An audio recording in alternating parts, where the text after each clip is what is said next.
Salve, salve galera, tudo bem? Eu sou o professor Lucas do Maratona Enem e nessa aula de hoje nós vamos explicar um pouquinho do formato da prova e o porquê ir bem no Enem. Para que serve a nota do Enem? Então, vem comigo. Galera, seguinte, o Enem surgiu em 1998, onde nós tivemos apenas 157.221 pessoas inscritas. Por quê? Porque não servia para nada. Era uma prova que você poderia fazer ou não, e o governo não deu incentivo nenhum, tá? Essa prova, vamos dizer assim, que era uma prova nível fácil. Eu tinha apenas 63 perguntas intuitivas, e essas perguntas eram feitas e realizadas em apenas um único dia.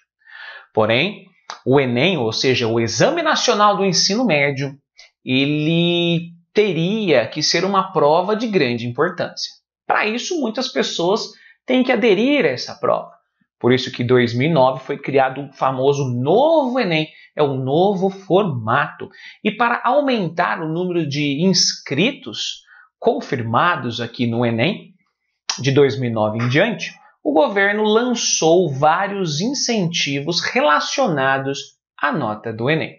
Por isso que em 2009 nós já tínhamos 4 milhões aproximadamente de pessoas inscritas e nós tivemos um boom que foi até 8 milhões, quase 9 milhões de inscritos para a realização do Enem. Hoje, em 2021, você fará a prova junto com 3.109.761 pessoas, que eu estou descontando você aqui, tá bom? Agora, por quê? Quais foram esses incentivos que o governo lançou para a realização, para a utilização da nota do Enem? Bom, foi o seguinte, as pessoas que prestam Enem geralmente prestam com o principal objetivo que seria o SISU. Quem é o SISU? É o famoso Sistema de Seleção Unificada. É através do SISU, que é realizado geralmente, nesse caso aqui nós estamos em 2021, então seria para o começo do semestre, do primeiro semestre de 2022 e para o começo do segundo semestre de 2022. É um programa para ingresso em universidades públicas. Então você vai realizar o Enem de 2021, agora no dia 21 e no dia 28 de novembro, e com a nota do Enem você vai concorrer a essas vagas.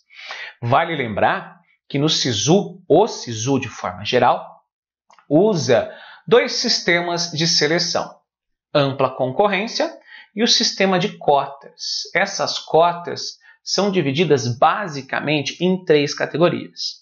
Nós temos os alunos que estudaram ensino médio completo em escolas públicas, alunos que estudaram ensino médio completo e baixa renda, e nós temos as pessoas, alunos de ensino médio completo no estado, ensino público, e também com ações afirmativas, ou seja, aquelas pessoas que se autodeclaram pretos, pardas ou indígenas. Cabe aqui, dependendo de cada universidade também, colocar outras ações afirmativas. Por exemplo, como pessoas com deficiência, entre outras afirmações, tá bom? Dessas cotas todas somadas e dadas todas as vagas fornecidas pelas universidades públicas, elas correspondem a 37,5% de todas essas vagas. Então é isso mesmo. Com a nota do Enem, você pode estudar numa universidade pública. Tudo bem? Logicamente do Brasil, tá? Bom, agora, se não é o seu objetivo estudar numa universidade pública, você pode pegar essa nota e participar do programa Universidade para Todos, o famoso ProUni. O ProUni é um programa do governo e que ele oferece bolsas, não são bolsas, mas o governo paga, entre aspas, para você a faculdade. o governo paga a faculdade privada para você. Ah, mas é sério, professor? É sério. O governo paga o ProUni. Ele pode pagar 50% ou 100%. Isso vai depender de dois fatores: a sua renda familiar e a sua nota do Enem. Então, obviamente, quanto maior a sua nota do Enem, maior a chance de você conseguir, entre aspas, né, essa bolsa dada pelo governo, chamada aí do programa Universidade para Todos, tá bom? Se você não conseguiu o SISU, se você não conseguiu o ProUni, existe a possibilidade também do FIES. Nesse caso, você que vai pagar a universidade privada. Porém, só vai pagar a universidade privada após a colação de grau, após o formado, isso mesmo, tá? Então você vai formar e paga o governo, olha só, o governo financia a faculdade para você, tá? Você vai pagar o governo só depois de formado. E o legal desse financiamento é que os juros, ó, bem baixinho, muito melhor do que os financiamentos oferecidos aí pelas empresas privadas, tá bom? Então, se você não conseguiu nenhum desses três incentivos do governo, não tem problema, nós temos mais alguns aqui. Dado o SISUTEC. O SISUTEC é um programa também do governo que chama lá Sistema de Seleção da Educação Profissional e Tecnológica. O que é isso? É um sistema bem parecido com o SISU, porém é um programa criado pelo governo para facilitar o acesso ao ensino técnico em instituições públicas e privadas da educação tecnológica. Então você pode ingressar em escolas técnicas pela nota do Enem. Além do que, olha só que chique, pessoal, você pode ingressar em faculdades de Portugal. Isso mesmo, você pode estudar lá em Portugal. São mais de 40 universidades portuguesas que utilizam a nota do Enem como ingresso para estudantes brasileiros. Então, olha só que legal, pessoal. São muitas as vantagens de realizar o Enem. Então, você tem a nota do Enem e você tem todas essas possibilidades que são incentivos que o governo federal criou, tá bom? Agora, beleza, professor, realmente o Enem é importante, legal, mas eu estou preocupado ainda. Como que é essa prova? Essa prova é anormal, conforme eu faço em sala de aula? É uma prova simples, é uma prova difícil, a estrutura é a mesma? Então, vem comigo, vamos saber um pouquinho mais dela. Galera, a prova ela é dividida em 5 classes. Eu tenho a prova de Ciências da Natureza, tá? Que nada mais é do que a junção de Física, Química e Biologia. Eu tenho Ciências Humanas, que nada mais é do que a junção de História, Geografia, Filosofia e Sociologia. Eu tenho a prova de Linguagens ou Linguagens e Códigos, que nada mais é do que a junção das disciplinas Língua Portuguesa, Língua Estrangeira, no caso em inglês ou espanhol, Artes e Educação Física. E separado à parte, nós temos aí a prova de Matemática e uma redação, e vale ressaltar aqui que a redação é do tipo dissertativa, tá bom? Então, galera, o importante também de saber sobre a estrutura da prova é que na prova de Ciências da Natureza nós temos 45 perguntas fechadas. Isso mesmo, são testes com alternativas A, B, C, D e E. A mesma coisa se repete para Ciências Humanas, onde eu tenho também 45 perguntas fechadas, 45 perguntas fechadas de Linguagens e Códigos, 45 de Matemática e uma redação, que é dissertativa, né? Lembrando que todas essas 45 perguntas são fechadas com 5 possibilidades de alternativas. A, B, C, D e E. Tudo bem, pessoal? Obviamente é muita prova, são muitas questões, não é verdade? Por isso que a prova é realizada em 2 dias. O Enem de 2021 vai acontecer no dia 21 de novembro e no dia 28 de novembro. 2 domingos consecutivos. O primeiro domingo eu tenho a prova de Linguagens, Ciências Humanas e mais redação. No segundo dia, eu tenho a prova de Ciências da Natureza e Matemática. Anota aí para não esquecer, os portões abrem às 12 horas e fecham às 13 horas, horário de Brasília. Toma cuidado, hein, pessoal, para não perder os horários. E as provas, já lá dentro, começam às 13 horas e 30 minutos. Sendo que no primeiro dia se encerrarão às 19 horas, já no segundo dia, às 18h30. E aí se orientaram e entenderam o porquê do Enem, a importância de ir bem no Enem e qual a estrutura da prova? Eu tenho certeza que sim.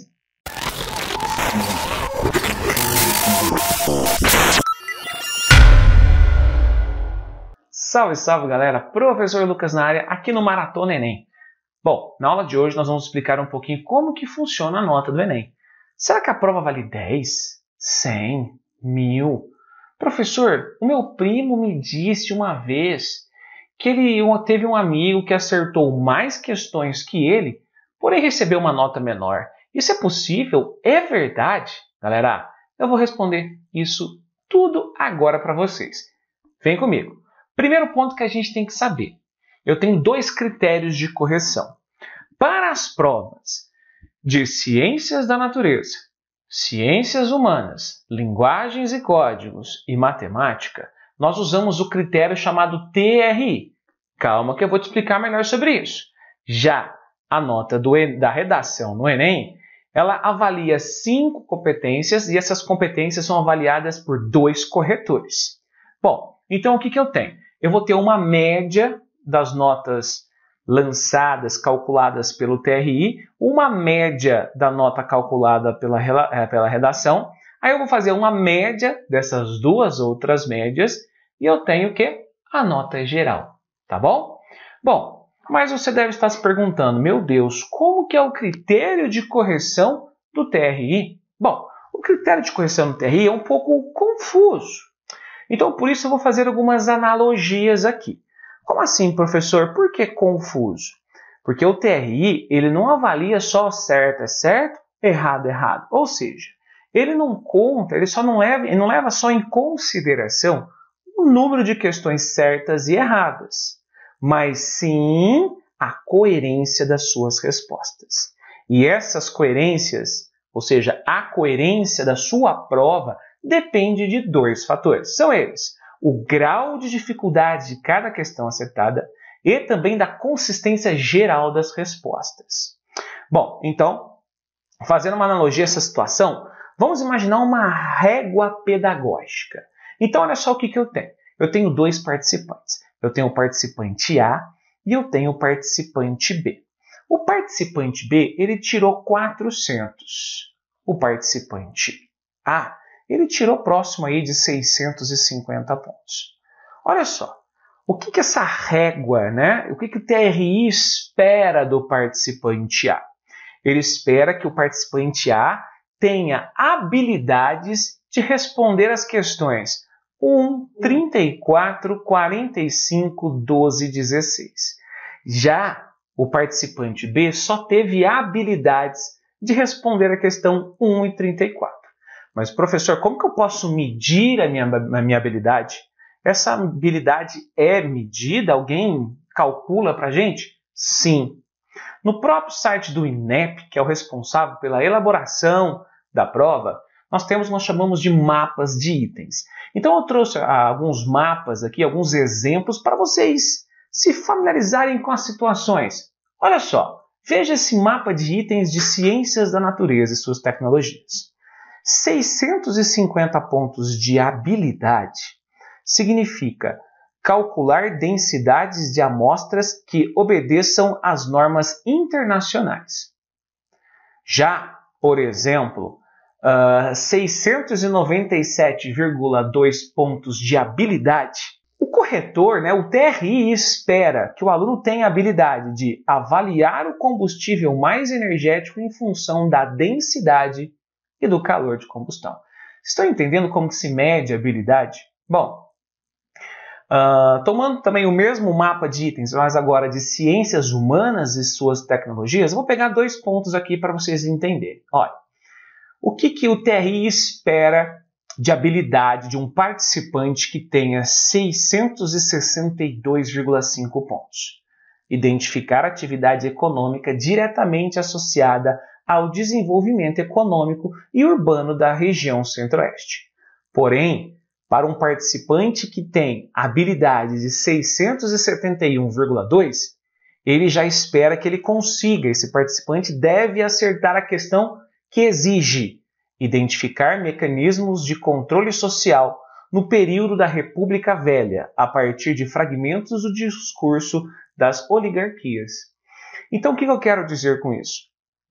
Essas habilidades já estão escalonadas para vocês no site do INEP, tá bom?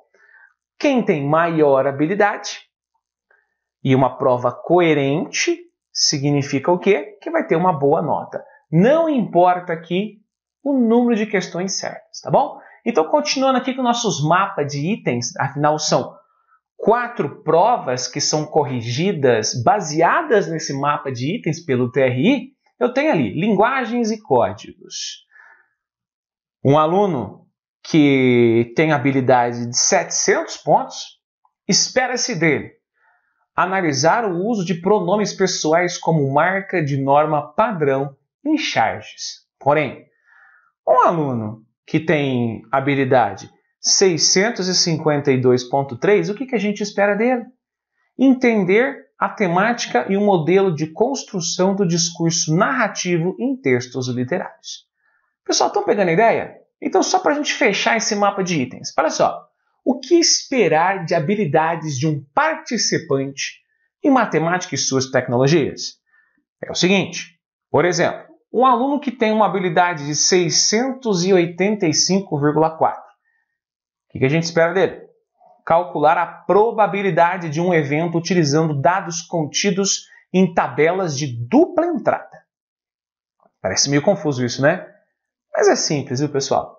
Já um participante de 700 pontos de habilidade, nós esperamos determinar uma expressão algébrica baseada nos termos de uma sequência de figuras geométricas, no caso quadrados, atendendo a um padrão de formação a partir da relação entre o número de lados e o número de figuras. Tá? Então, resumindo tudo isso, eu tenho o participante com habilidade mínima e um participante com habilidade mais avançada. Tá? E sabe o que é mais legal de tudo isso? Não existe habilidade zero. E pode, olha só que legal, existir habilidade mais do que 1000. Então, o que eu quero dizer com isso? Que você nunca vai tirar zero. Porém, dependendo da prova, porque olha só, a nota da prova depende da questão elaborada. Ou seja, as provas não necessariamente valem 1000. Isso quer dizer que tem prova que pode valer mais do que 1000, porque tem uma questão com habilidade maior que 1000. Porém, dependendo da prova desse ano, por exemplo, pode ser que nenhuma questão chegue a 900 pontos. A questão que tem a maior habilidade entre todas as disciplinas seja de 850. O que quer dizer? Que aquela prova vale, no máximo, 850. Então, olha só, para ilustrar o resumo da obra até aqui. O que seria uma prova coerente? Vamos colocar 2 hipóteses. 2 pessoas. O homem, o menino, acertou 3 perguntas. A pergunta de habilidade 300, a pergunta de habilidade 400, a pergunta de habilidade 500. Já a menina acertou também 3 perguntas, porém uma de habilidade 100, 700 e 800. Olha só, uma prova coerente seria do menino. Por quê? Porque como a menina errou a questão de habilidade 300, 400, 500, 600, a gente entende que seria muito difícil ela também acertar uma questão de habilidade 700 e 800. Então o TRI identifica que isso foi um chute. Não significa que um chute vai ser questão errada, porém vai ter uma nota um pouquinho menor do que a habilidade daquela questão. Moral da história? Apesar do menino e da menina terem acertado o mesmo número de questões, a nota do menino foi bem superior à nota da menina. Isso é o que nós chamamos de coerência de uma prova. Ficou bem fácil agora identificar isso na prova, não é verdade? O que é coerência pedagógica? Qual que é o recado, qual que é a dica que eu quero deixar para vocês aqui? A prova do Enem não é quantidade, mas sim a qualidade. Você tem que acertar questões de habilidades fáceis e médias para atingir uma boa nota. Não necessariamente ter uma boa nota no Enem significa acertar questões difíceis. Tudo bem, pessoal? Muito menos o maior número de questões. Eu tenho certeza que você conseguiu fazer essa analogia. Olha só, para exemplificar mais ainda o que eu estou falando para vocês. Eu trouxe aqui alguns gráficos divulgados pelo próprio INEP em 2013. Olha que legal isso, pessoal.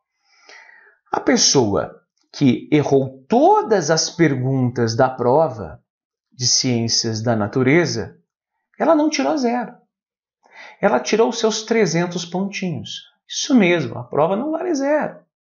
Porém, a pergunta que a pessoa que acertou 12 perguntas, melhor, vamos colocar aqui, 16 perguntas, porém totalmente incoerentes, acertou a pergunta de habilidade 100, de habilidade 500, 800, acertou 16 perguntas, todas com habilidades distantes nessa régua pedagógica. Também tirou os 500, os 300. A que acertou 12 também tirou. Mas olha só, teve outra que acertou 12 perguntas, mas tirou 600, o dobro da nota. O que isso quer dizer para a gente? Que não importa o número de questões certas, mas sim a coerência das suas respostas. Ou seja, quanto mais respostas corretas de habilidades próximas, mais coerente a sua nota, a sua prova, melhor a sua nota na determinada área, tá? Outro fator importante aqui para você entender é que a pessoa que acertou 45 perguntas, ou seja, a pessoa que gabaritou a prova, ela não teve 1000. Por quê? Porque essa prova não tinha habilidade que exigia 1000 da pessoa. Ela tirou os seus próximos de 930 pontos, por exemplo. Dá para enxergar isso no gráfico? Eu tenho certeza que sim, tá bom? Então, aqui eu trouxe o mesmo gráfico divulgado em 2013, porém, matemática e suas tecnologias, tá? A gente consegue observar o que nesse gráfico? A mesma coisa. Acertar 20 perguntas, por exemplo, daria para atingir uma nota de 450 ou, olha só, gente, 720, tá? De novo, não importa o número de perguntas corretas, mas sim a sua coerência pedagógica. Ou seja, você tem que acertar as questões que têm habilidades próximas, tá bom? E o mais legal também, essa prova de 2013 de matemática e suas tecnologias foi um pouco, vamos dizer assim, tinha questões que chegavam à habilidade próximo de 1000, tá bom? Não chegou a 1000, mas chegou muito próximo de 1000, sei lá, uns 980 pontos, aqui, segundo esse gráfico, tá bom? Então, uma coisa que você pode avaliar também é que quando nós falamos de provas de linguagens, né, ou linguagens e códigos, vamos dizer que não existem perguntas, segundo o INEP, de habilidades muito altas. Então, olha só, na prova de 2013, a pessoa que gabaritou a prova, ela teve uma nota máxima de 800 pontos. Moral da história, a prova tinha, nesse ano, um valor máximo de 800 e um valor mínimo de 280, 300 pontos. Tá bom? A mesma coisa acontece para as ciências humanas, né? A prova de humanas. Olha só, nota mínima de 300, nota máxima de 800, 800 e pouquinho. E importante é a sua coerência pedagógica. Acertar, por exemplo, 20 perguntas significa tirar uma nota de 400 ou 600. Depende da sua coerência pedagógica. Não do número de questões, mas sim o número de questões certas com habilidades próximas. Pegou a dica do Lucão? Eu tenho certeza que sim. Bom, pessoal, tudo isso que eu disse de coerência pedagógica se diz respeito às provas que envolvem a correção pelo TRI. Não podemos falar o mesmo para a redação, não é verdade? Então, olha só, a redação ela é corrigida pelo menos por 2 professores. Eles vão avaliar 5 competências. Competência número 1, olha lá, demonstrar domínio da modalidade escrita formal da língua portuguesa. Competência 2, compreender a proposta de redação e aplicar conceitos das várias áreas do conhecimento para desenvolver o tema, dentro dos limites tutoriais do texto dissertativo argumentativo em prosa.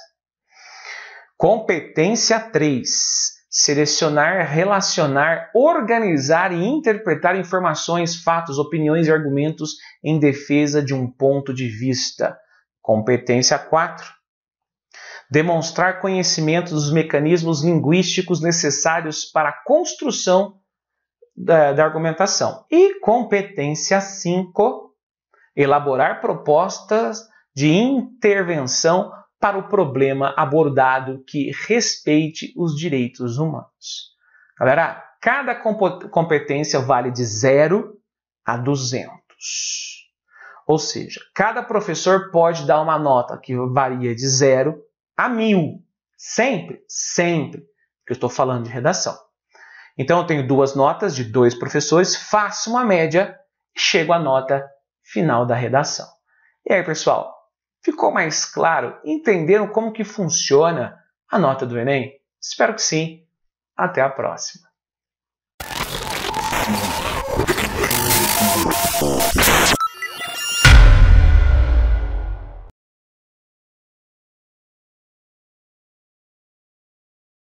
Olá pessoal, sejam bem-vindos ao curso Maratona Enem de Língua Portuguesa, aqui da Leve Educa.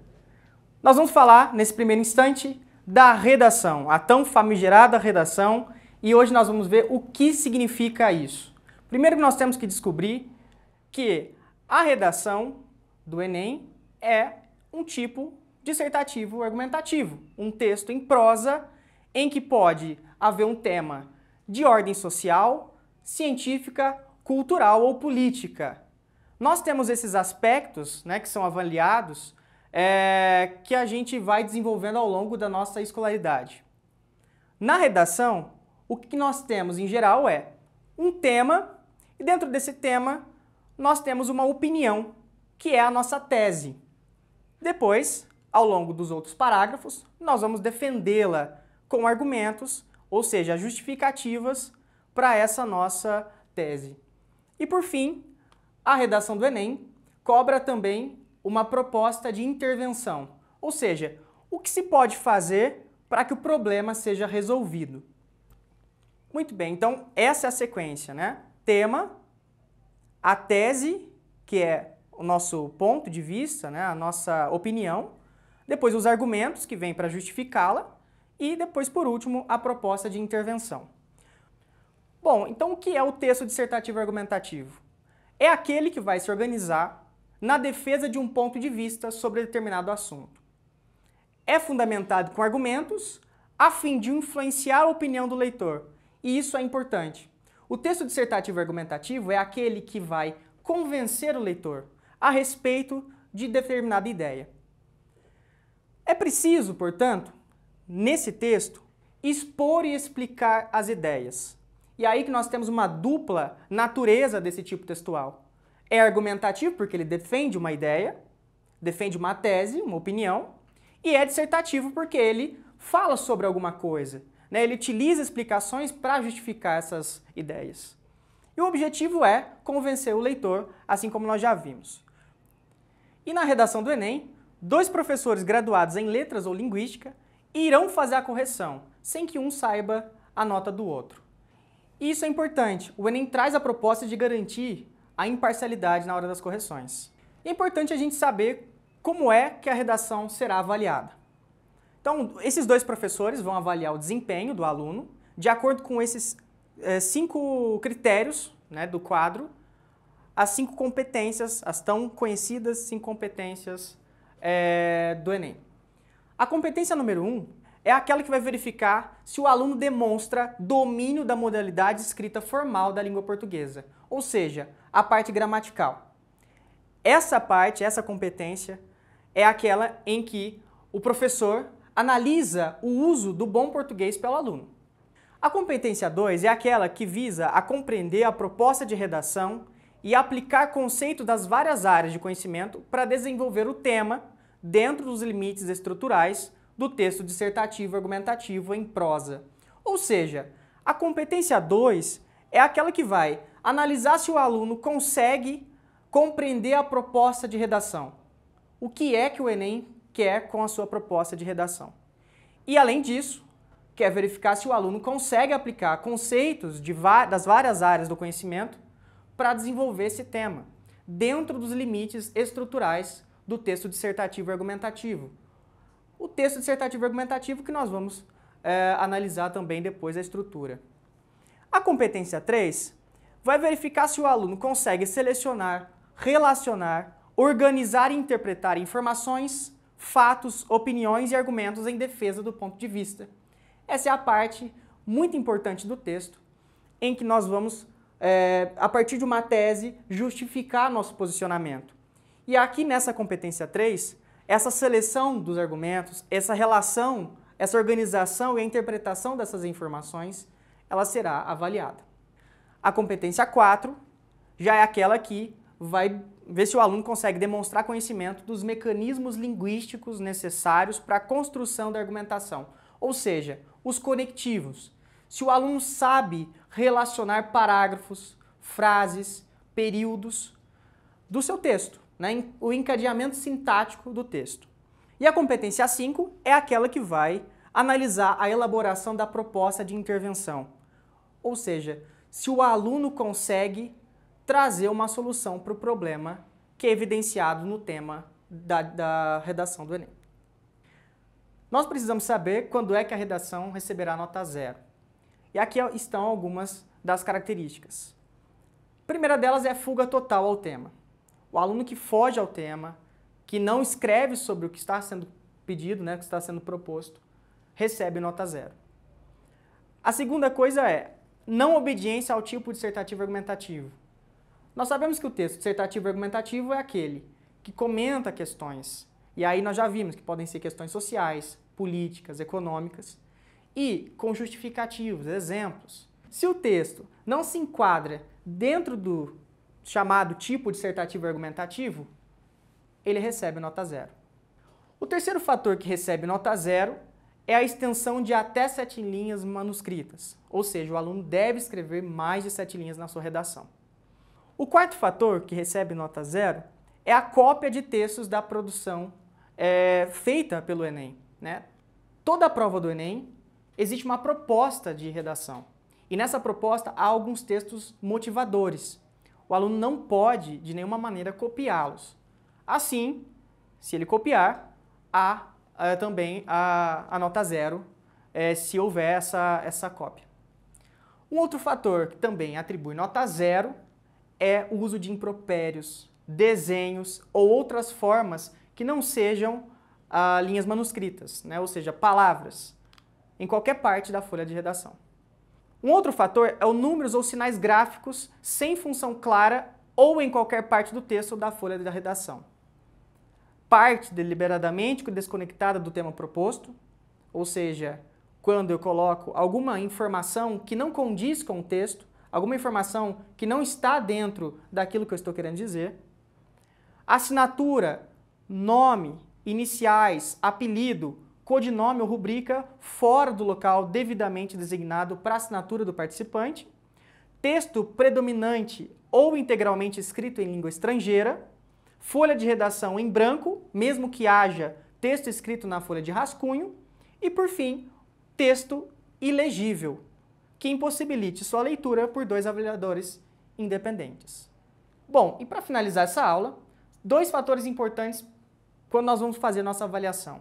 O primeiro deles é, para efeito da avaliação de contagem do mínimo de linhas escritas, Os trechos que representarem cópia dos textos da prova de redação ou do próprio caderno de questões serão desconsiderados em relação ao total de linhas escritas, valendo somente as que forem produzidas pelo participante.